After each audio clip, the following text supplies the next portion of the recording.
Hello student, आज हम अपने नए लेक्चर में स्टार्ट कर रहे हैं नया चैप्टर, आपका चैप्टर 4 विद्युत धारा। चैप्टर स्टार्ट करने से पहले देखते हैं पिछले चैप्टर में आपने क्या क्या पढ़ा। पिछले चैप्टर में आपने देखा पढ़ा वैद्युत आवेश क्या होता है, इसकी उत्पत्ति कैसे हुई, कितने प्रकार का होता है, इसको कैसे स्टोर करते हैं, कहाँ पर स्टोर करते हैं, उसके लिए कौन सी डिवाइसें होती हैं, ये सब हमने पिछले चैप्टर में पढ़ा। उसके न्यूमेरिकल सॉल्व किए। जिन छात्रों ने पिछले चैप्टर का वीडियो नहीं देखा हो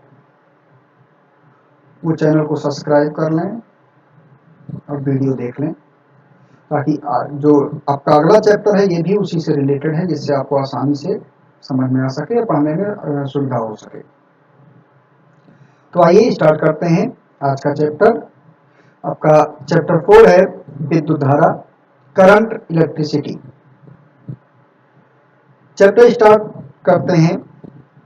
विद्युत धारा क्या होती है उससे पहले ये जानते हैं कि आवेश की खोज ग्रीक दार्शनिक थेल्स ने की थी लगभग 600 ईसा पूर्व।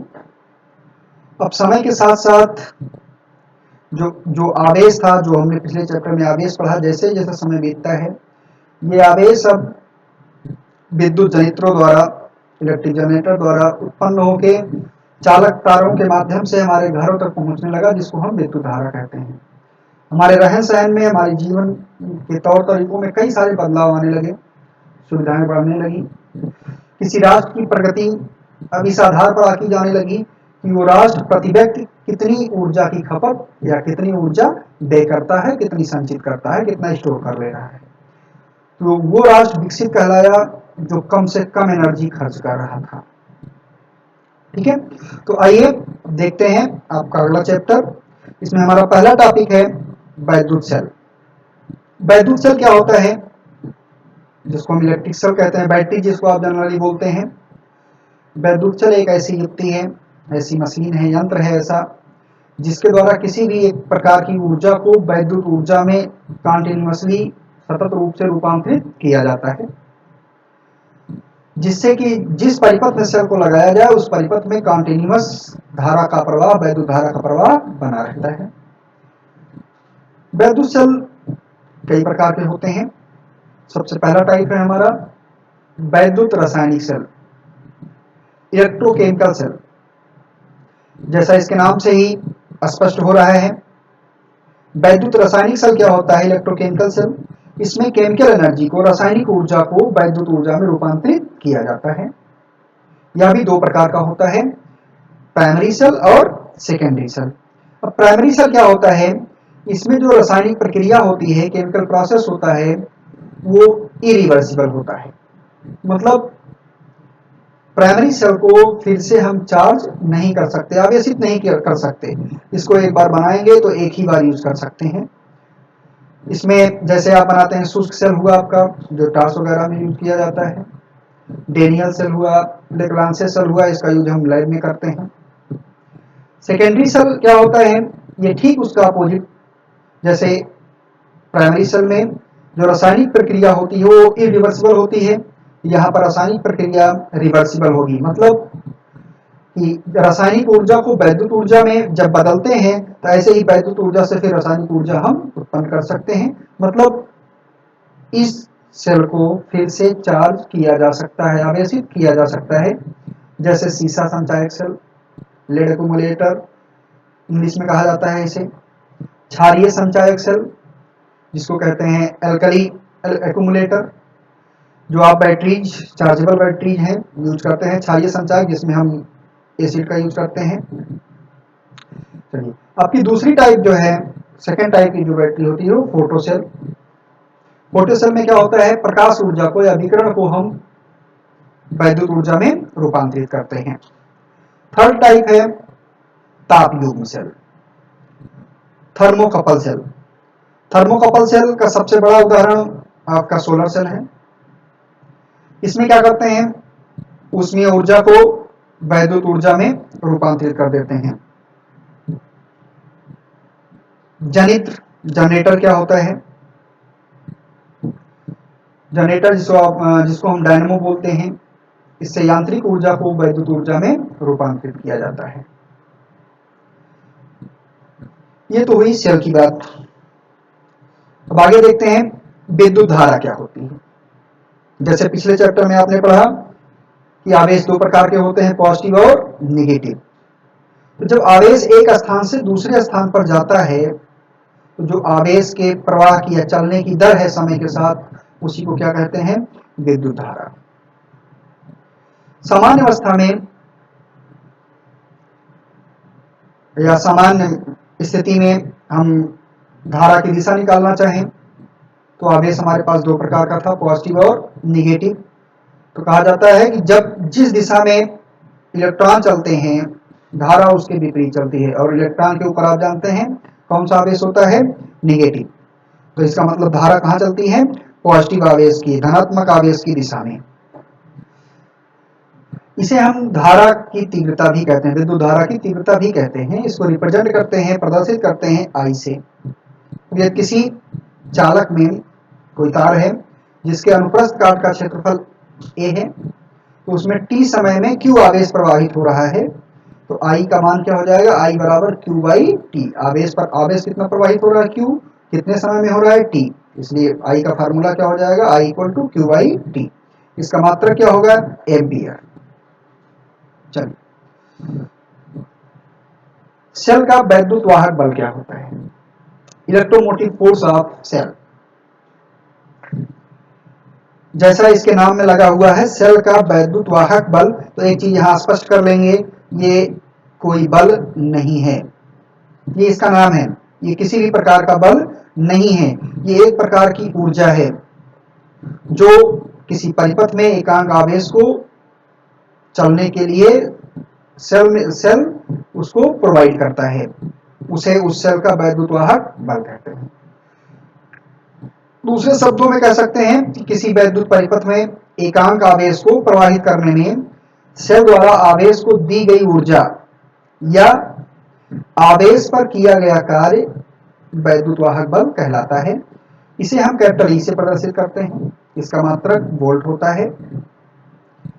तो इसका फार्मूला क्या हो जाएगा, E equal to W upon Q, क्योंकि W क्या है, कार्य है, Q क्या है, आवेश है।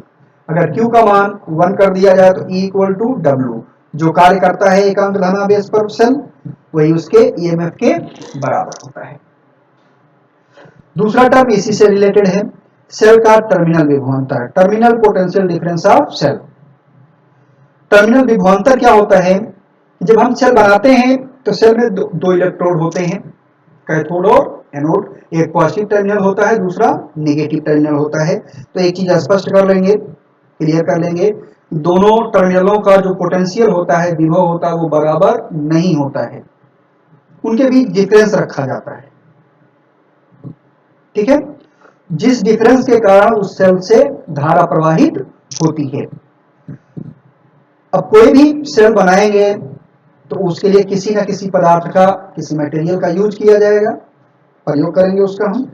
तो किसी भी पदार्थ के प्रयोग से वो पदार्थ पूर्ण रूप से चालक है तो भी उसमें कुछ प्रतिरोध पाया जाएगा, जिसके कारण जब एक टर्मिनल से दूसरे टर्मिनल पर कुछ धारा प्रवाहित होगी तो उसके अंदर का प्रतिरोध है, जिस पदार्थ से वो सेल बनाया गया है, तो उसके कारण उसके विभव में कुछ अंतर आ जाता है, कमी आती है। तो दोनों प्लेटों के बीच प्रचालन विभवांतर है या डिफरेंस है, उसी को क्या कहते हैं, टर्मिनल विभवांतर। इसे हम शॉर्ट टर्म में स्मॉल EMF लिखते हैं, EMF कहते हैं इसको। इसका मान हमेशा बैटरी के EMF से, इसका मान हमेशा बैटरी के EMF से, वैद्युत वाहक बल से कम होता है। कब, जब सेल किसी परिपथ से जुड़ा हो। लेकिन अगर सेल किसी परिपथ से जुड़ा नहीं है, खुले परिपथ में है, तो सेल का टर्मिनल विभवांतर और EMF दोनों बराबर होते हैं। आंतरिक प्रतिरोध क्या होता है, जैसा भी हमने बताया कि कोई भी सेल किसी मटेरियल से बना होगा, तो उस मटेरियल, उस पदार्थ के कारण उसके सेल के अंदर एक टर्मिनल से दूसरे टर्मिनल पर आवेश को जाने में जो अवरोध या रुकावट उत्पन्न होती है वो उसका आंतरिक प्रतिरोध कहलाता है। इसे हम सामान्यतः स्मॉल r से प्रदर्शित करेंगे।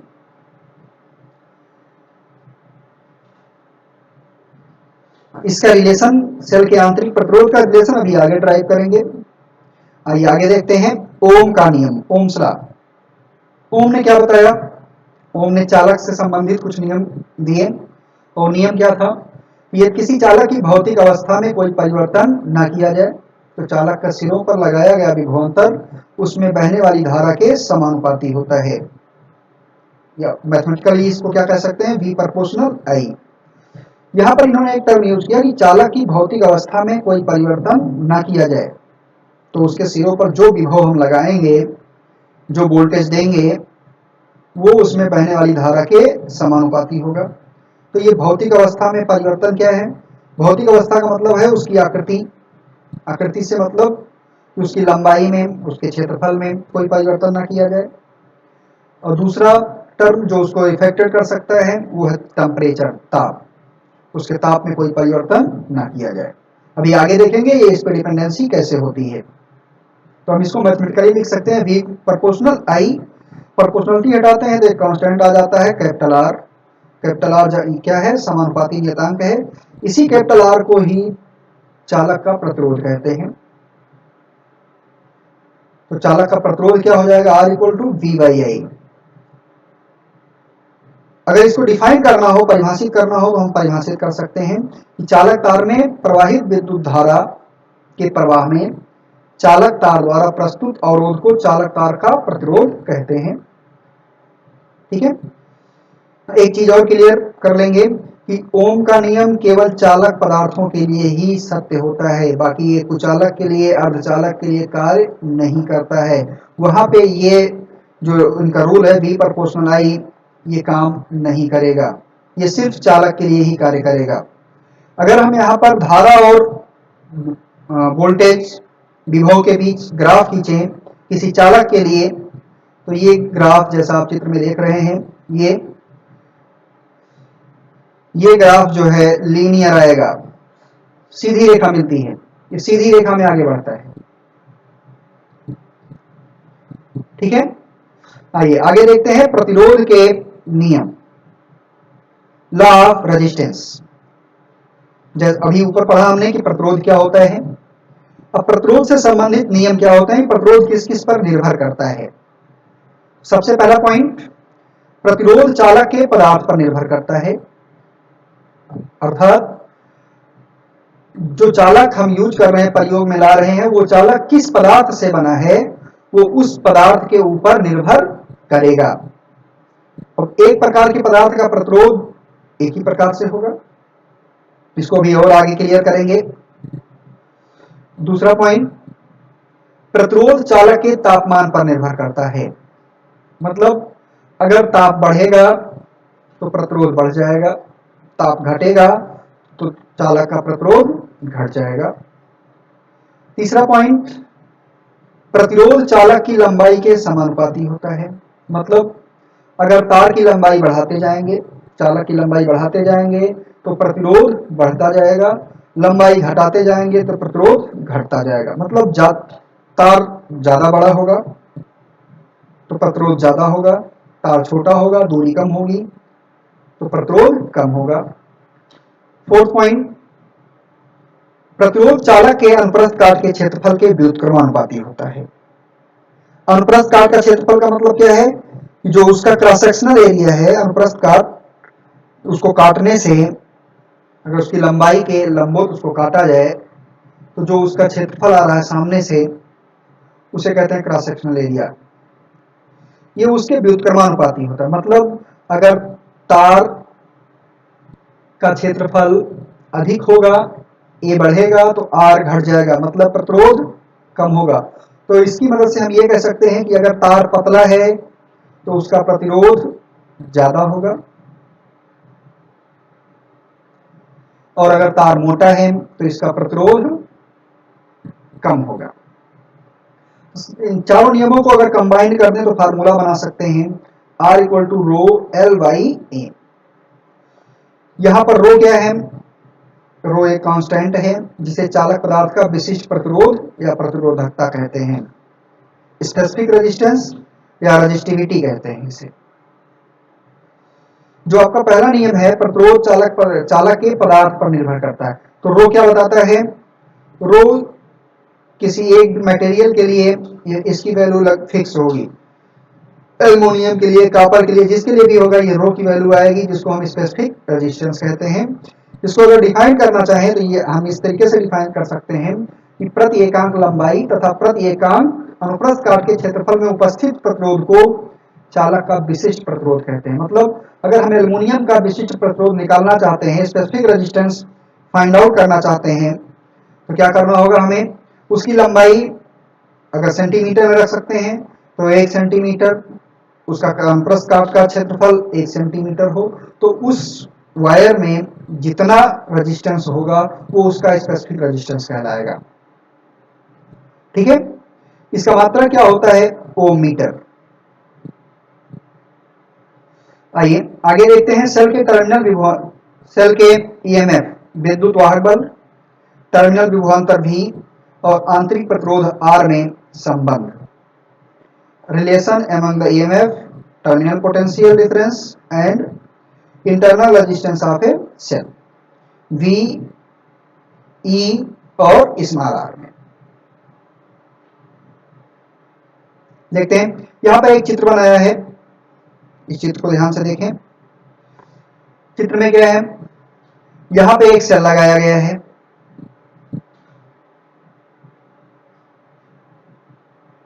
ये सेल है आपका, जिसका वैद्युत वाहक बल है E। इसके जिस पदार्थ से बना है, इन पदार्थों का या इसका आंतरिक प्रतिरोध है स्मॉल r, जिसको हमने रेजिस्टेंस के रूप में बाहर दिखाया है। ये इसका पॉजिटिव टर्मिनल, ये नेगेटिव टर्मिनल। नीचे एक बाह्य प्रतिरोध लगाया गया है जो है R। ठीक, जैसे ही इसको प्रतिरोध से R को हम इस सेल से जोड़ते हैं तो इस परिपथ में कुछ धारा प्रवाहित होती है, वो धारा है I।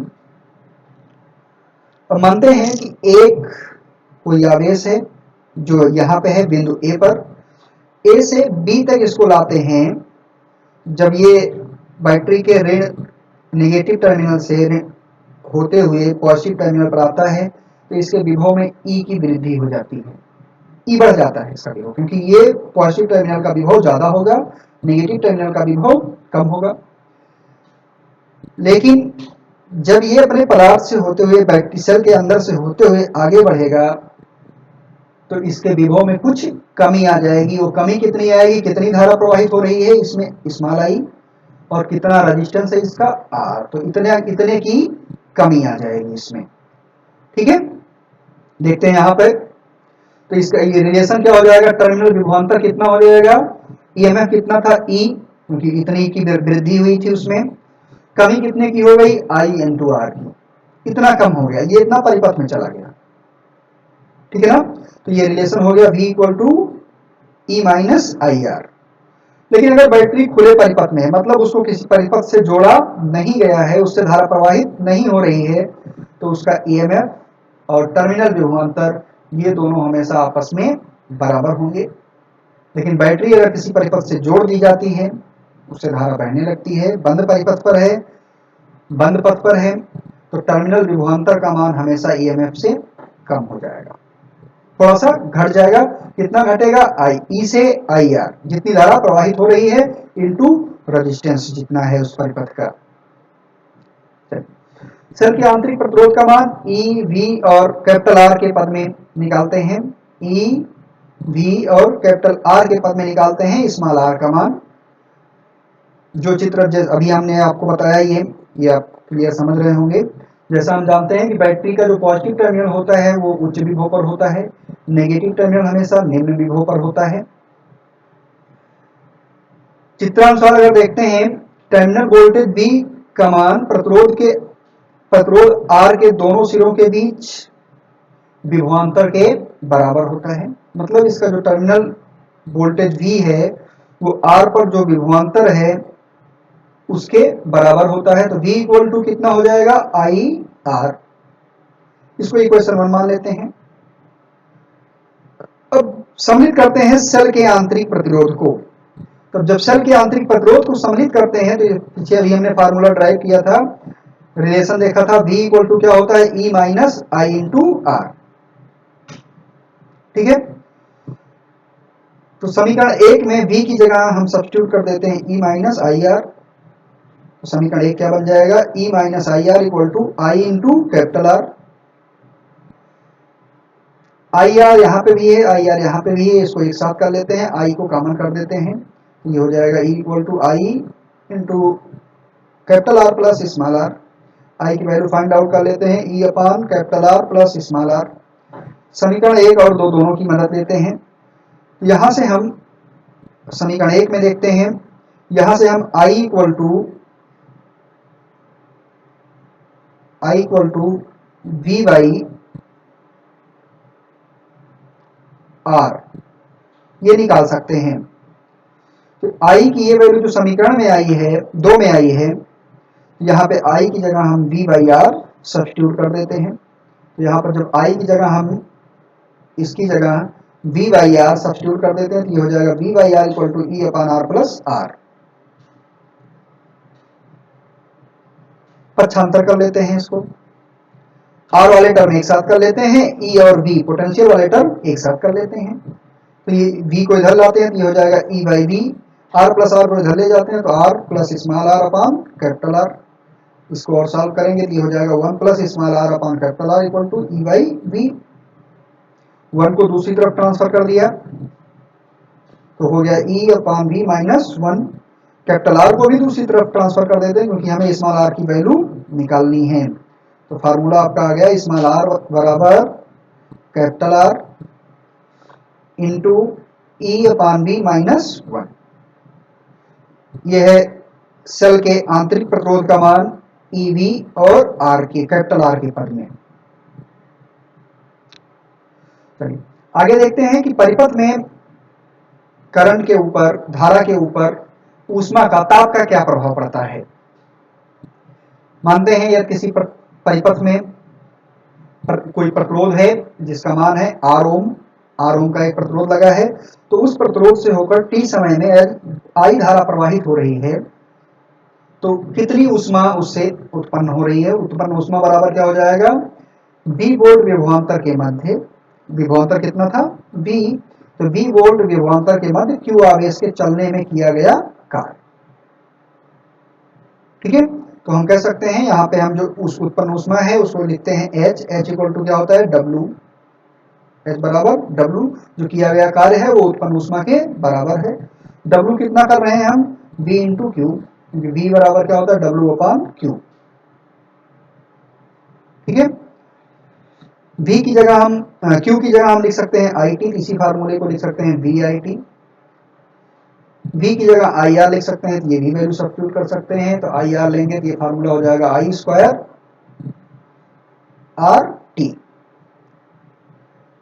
ठीक है, I की वैल्यू अगर सब्स्टिट्यूट करते हैं V बाई आर, ये हो सकता है V square upon R into T. अगर कितनी ऊष्मा उत्पन्न हो रही है आ गया आपको जूल में, कैलोरी में बदलना चाहते हैं तो 1 कैलोरी ऊष्मा बराबर कितना होता है 4.2 जूल। जो इक्वेशन आपके ये मिल रहे हैं इन सबको 4.2 से डिवाइड कर देंगे तो हमें कैलोरी में मिल जाएगा ये। ठीक है ना, ये वैल्यू जो आपको दिख रही है ये वैल्यू सब कैलोरी में है। नेक्स्ट हम देखते हैं बे विद्युत शक्ति क्या होती है, कंज्यूम्ड इलेक्ट्रिक पावर क्या होती है। जैसा पिछले सेमेस्टर में आपने एक टॉपिक पढ़ा था ऊर्जा और शक्ति, कार्य शक्ति और ऊर्जा। तो शक्ति क्या होती है, कार्य करने की समय दर को शक्ति कहते हैं, या हम ये भी कह सकते हैं कि ऊर्जा के क्षय होने की दर, समय दर को हम शक्ति या पावर कहते हैं। इसे P से प्रदर्शित करते हैं। P इक्वल टू क्या होता है W अपान T।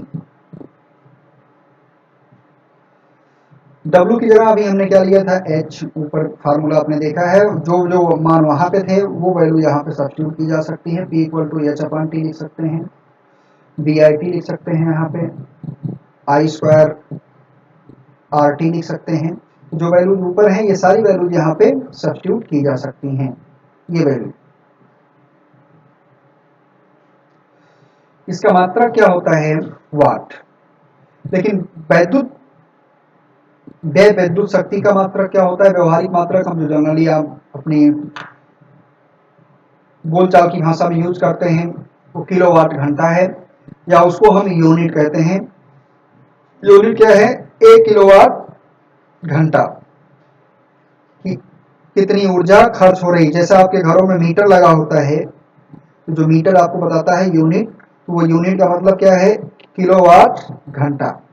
उससे अगर हमें यूनिटों की संख्या ज्ञात करनी है तो फार्मूला आपके सामने है। ये यूनिटों की कितने यूनिट बनेगी, तो फार्मूला होता है VIT, वोल्टेज करंट इनटू समय डिवाइडेड बाई 1000। 1000 से इसको भाग दे देंगे तो इससे हमें यूनिटों की संख्या मिल जाएगी।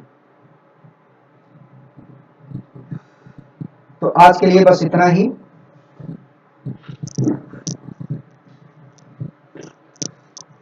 धन्यवाद।